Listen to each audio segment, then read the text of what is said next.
ತುಪ್ಪದ ಹೀರೆಕಾಯಿ ಚಪ್ಪರದವರೆಕಾಯಿ ಸಜ್ಜಿಗೆ ಸ್ವಲ್ಪ ಮಾಡುತ್ತೀಯ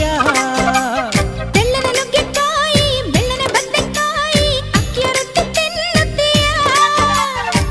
ಬೇಡ ಬೇಡ ಕೆಣಕಲ್ಲು ಬೇಡ ತೊಂದ್ರೆಯಾದ್ರೆ ನಿಂದಿಸಬೇಡ ಮೆಚ್ಚಿಕೊಂಡ ಗಂಡೆ ನಿನ್ನ ತೊಂದ್ರೆ ನಂಗೆ ತುಂಬಾ ಚೆನ್ನ ನಿನ್ನ ಪ್ರೀತಿಯ ಮಾತೆ ಚೆನ್ನ ಮಲ್ನಾಡಡಿಕೆ ಮೈಸೂರು ವಿಳದೆಲೆ ಬೆರೆತರೆ ಕೆಂಪು